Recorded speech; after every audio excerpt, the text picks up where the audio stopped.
सध्या नागपूर येथे हिवाळी अधिवेशन सुरू आहे.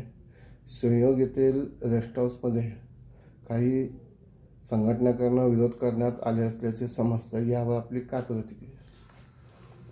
विधिमंडळ व मंत्रालय संपादक पत्रकार संघ सातत्यानं शासन दरबारी पत्रकारांचे, राज्यातील पत्रकारांचे प्रश्न मांडत असतो. राज्यातील पत्रकारांचे प्रश्न मांडत असताना अधिवेशनाच्या अनुषंगाने जी काही व्यवस्था केली जाते, राहण्याची सुयोग या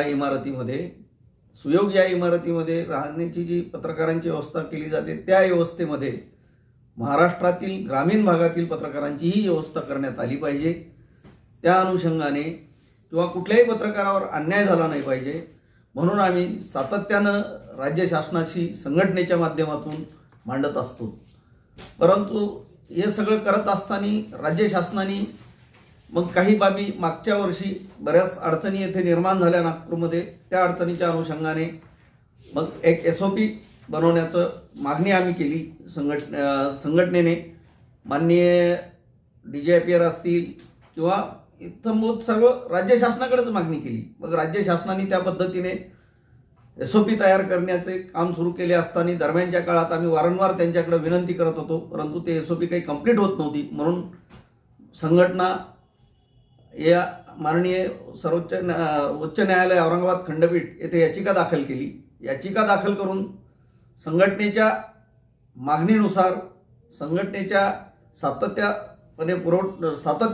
नियमित पाठपुराव्यानुसार शासनाकडे मागणी होत असताना SOP तयार झाली. SOP तयार झाल्याच्या नंतर माननीय उच्च न्यायालयाने त्याच्यावर शिक्कामोर्तब केला आणि शिक्कामोर्तब करून त्या माननीय उच्च न्यायालयाने त्याला एक्झिबिट दिले. त्यामुळं कोणीही हा न्यायालयाचा आदेश आता डावलू शकत नाही.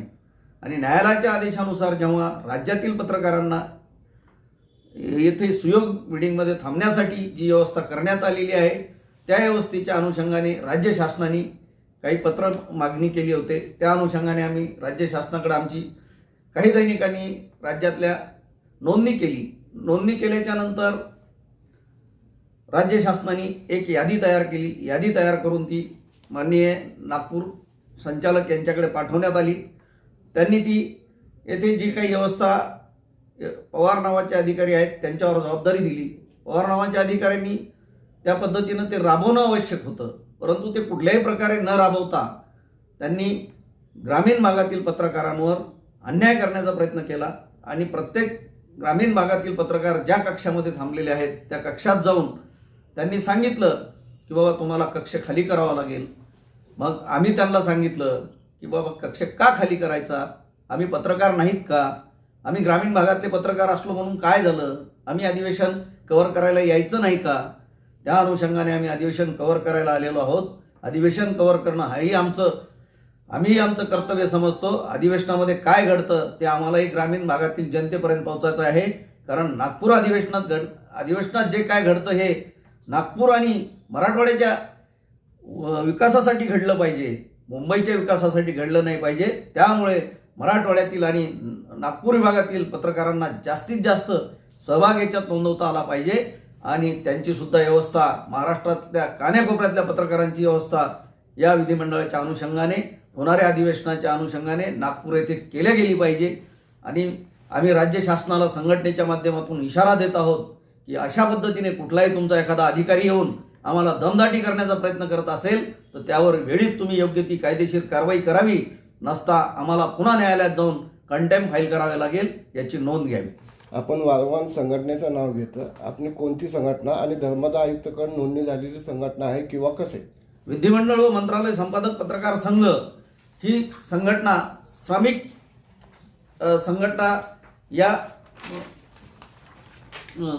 संघ व नोंदणी श्रमिक संघ अधिनियम 1926 नुसार रजिस्टर्ड आहे. मग एवढा सोडा असताना तुम्हाला विरोध कोण करत आहे सर? आम्हाला काही बोगस संघटना, मुंबईमध्ये रजिस्टर्ड नसणाऱ्या, तेथे मंत्रालयामध्ये अतिक्रमण केलेले, अशा काही प्रवृत्तीचे लोक आम्हाला कुठंतरी दमदाटी करण्याचा प्रयत्न करतात, हुसकून लावण्याचा प्रयत्न करतात. परंतु यांना मुंबई सोडून महाराष्ट्राच्या बाहेर दादागिरी करता येणार नाही. यांनी दादागिरी करण्याचा प्रयत्न करू नये. शेवटी आपण शासन, प्रशासन आणि विधिमंडळाच्या अध्यक्षांना का विनंती करा? विनंती एवढ्यासाठी केली की विधिमंडळाचे अध्यक्षाकडं संबंधित संघटनांनी, काही स्वयंघोषित संघटनांनी जे कुठेही नोंदणीकृत नाहीत, त्यांनी एक बैठक बोलवली आणि त्या बैठकीमध्ये इथं पत्रकारांची व्यवस्था सुयोग बिल्डिंगला कशी झाली, काय झाली पाहण्यासाठी माननीय अध्यक्ष आले होते, माननीय सभापती महोदय आले होते. माननीय सभापती महोदयांनी आल्याच्या नंतर इथं चर्चा करत असताना काही पत्रकार म्हणले की इथं बाहेरची पत्रकार थांबली. त्यांना इतंभूत माहिती नसती, कारण अध्यक्षांपर्यंत, सभापतींपर्यंत जी माहिती जायला पाहिजे होती, माननीय उच्च न्यायालय खंडपीठ औरंगाबादचा जो जजमेंट आहे, जो निर्णय झालेला आहे, तो त्यांच्यापर्यंत पोहोचायला पाहिजे होता, परंतु संबंधित डिपार्टमेंटने तो पोहोचवलेला नाही. याची जबाबदारी डिपार्टमेंटची आहे. रोल. मी इलियास खान, संपादक दैनिक तूफान लोकशाही आणि जनरल सेक्रेटरी विधिमंडळ व मंत्रालय संपादक पत्रकार संघ, जी नोंदणीकृत संघटना आहे, कायदेशीर संघटना आहे, महाराष्ट्र राज्यातील विशेष करून मंत्रालय आणि विधिमंडळ या ठिकाणी कायदेशीर नोंदणी करत असलेली एकमेव संघटना आहे, जी विधिमंडळ व मंत्रालय संपादक पत्रकार संघ आहे, ज्याची कायदेशीर नोंदणी आहे, शासन दरबारी नोंद आहे. या संबंधित काही मंत्रालय स्तरावर स्वयंघोषित संघटना आहे आणि त्याचे काही टोळी सदस्य आहेत. ही जी टोळी आहे, ही टोळी शासन, प्रशासन, जसे माननीय मुख्यमंत्री महोदय, माननीय सभापती महोदय, माननीय अध्यक्ष महोदय, माननीय विविध मंत्री महोदय यांच्यावर डोळे साबून अनेक जे संघटना आहे, जे कायदेशीर संघटना आहे, अशा संघटनेच्या विरुद्ध दिशाभूल करून त्या संघटनेवर कायदेशीर कारवाई करण्यासाठी भाग पाडीचा हे चुकीचं आहे. या टोळीचे जे सदस्य आहेत, या टोळीच्या सदस्यांना माहिती व जनसंपर्क महासंचालनालयात कार्यरत असलेले अधिकारी त्यांच्या दबावाला बळी पडतात आणि ग्रामीण भागातले पत्रकार, विशेष करून मध्यम आणि लघु संवर्गातील दैनिक वृत्तपत्राचे जे मालक संपादक असतात किंवा पत्रकार असतात, अशा पत्रकारांना वर अन्याय करण्याचं काम माहिती व जनसंपर्क महासंचालनालयातील अधिकारी करत आहे. त्याचे वास्तव 2024 मध्ये हिवाळी अधिवेशनाच्या दरम्यान नागपूर येथे मी प्रत्यक्ष या ठिकाणी आलो होतो. त्यावेळेस मला जाणवलं की महाराष्ट्रातील विविध ग्रामीण भागातील पत्रकारांमध्ये किंवा जे पत्रकार ह्या टोळी सदस्याशी संबंधित नाही, अशा पत्रकारांवर अन्याय करण्यात आला. अन्याय एक प्रकारे असा होता, सुयोग इमारत, जी सुयोग इमारत शासनाची आहे नागपूर येथे, या ठिकाणी हिवाळी अधिवेशनादरम्यान पत्रकारांची निवास व्यवस्था ही शासनामार्फत करण्यात येते. ही शासन व्यवस्था करताना माहिती व जनसंपर्क महासंचालनालयामार्फत ती व्यवस्था पाहण्यात येते आणि सर्व व्यवस्था ती करते. अशा वेळेस या ठिकाणी आलेले पत्रकार हे टोळी सदस्य, स्वयंघोषित संघटनेचे टोळी सदस्य, हे आमचे नातेवाईक आहे, हे आमचे मित्र आहे, हे आमचे नातेवाईक नाही, हे आमचे शत्रू आहे, असे म्हणून ग्रामीण भागातल्या पत्रकारांवर अन्याय करतात किंवा इतर जे संघटना, कायदेशीर संघटना आहेत, त्यांच्या सदस्यांवर ते अन्याय करतात. म्हणून आम्ही वारंवार डिसेंबर 2024 शासनाकडे आम्ही एक रीतसर कायदेशीर निवेदन दिलं आणि अशी मागणी केली का हिवाळी अधिवेशनादरम्यान सुयोग इमारत नागपूर येथे पत्रकारांशी संबंधित व्यवस्था कक्ष वाटप करण्यासंदर्भात एक नियमावली अथवा SOP मानक प्रणाली तयार करण्याची मागणी केली. त्या शासनानं अद्यापपर्यंत कोणताही दुजोरा किंवा हे केलेलं नाही, कारवाई केली नाही. म्हणून आम्ही ऑगस्ट 2025 मध्ये माननीय मुंबई उच्च न्यायालयात रीट याचिका क्रमांक 11-352/2025 दाखल केलं. त्यानंतर शासनावर दडपण आलं. शासनानं ऑगस्टमध्ये लगेच कारवाई चालू केली SOP तयार करण्याची. SOP तयार करण्याची कारवाई चालू असताना इकडे न्यायालयीन प्रक्रिया सुद्धा चालू होती. त्या दरम्यान शासनानं 10 नोव्हेंबर 2025 रोजी निवास व्यवस्था सुयोग इमारत येथे निवास व्यवस्था वाटप करण्यासंदर्भात पत्रकारांसाठी एक SOP 10/11/2025 रोजी निर्गमित केली. त्यानंतर 19/11/2025 रोजी माननीय मुंबई उच्च न्यायालयात या रीट याचिके संबंधाने सुनावणी झाली. त्या सुनावणीच्या वेळेस आम्ही शासनानं अशी याची SOP निर्गमित केल्याचे माननीय न्यायालयाच्या निदर्शनास आणून दिली. माननीय न्यायालयाने याला न्यायालयीन रेकॉर्डवर घेत त्याला एक्झिबिट X असे नामांकित केले आणि नामांकित करून एक न्यायालयाचा पुरावा तयार केला. न्यायालयीन रेकॉर्डवर घेतले आणि त्या संदर्भाने योग्य ती कारवाई करण्याचे निर्देश शासनाला दिले. असे असताना 26 नोव्हेंबर 2025 रोजी सरकारी वकील यांनी एक इंटरनल पत्र व्यवहार केला शासनाला आणि याच्यावर योग्य ती कारवाई करण्याचे आदेश दिले. त्यानंतर शासनानं हिवाळी अधिवेशन जे 8 डिसेंबर 2025 पासून सुरू होणार होते त्या अनुषंगाने पत्रकारांची व्यवस्था करण्यासाठी पत्रकारांकडून विनंती अर्ज मागवले. महाराष्ट्रातले सर्व महाराष्ट्रातून पत्रकारांचे अर्ज आले. त्याची स्क्रुटनी केली शासनानं. माहिती व जनसंपर्क महासंचालनालयातील जे अधिकारी आहेत संचालक पदावर वृत्ताचे श्री गोविंद अंखारीजी यांच्या अध्यक्षतेखाली ती SOPची कमिटी आहे. सुयोगसाठी जी कमिटी नेमलेली आहे ती कमिटीचे अध्यक्ष श्री गोविंद अंखारीजी आहे. त्याचे सदस्य नागपूरचे डायरेक्टर आहे. त्याचे सदस्य इतर शासकीय अधिकारी आहेत. सर्व शासकीय स्तरावरची कमिटी आहे. त्यांनी अर्ज मागवले. अर्ज मागवल्यानंतर त्याची छाननी करण्यात आली. छाननी अंती त्याच्यामध्ये पात्र अपात्र ठरवण्यात आले आणि काही लोकांच्या त्रुट्या होत्या. त्या त्रुट्यानुसार त्यांनी त्या त्रुटाची पूर्तता करण्यात यावी.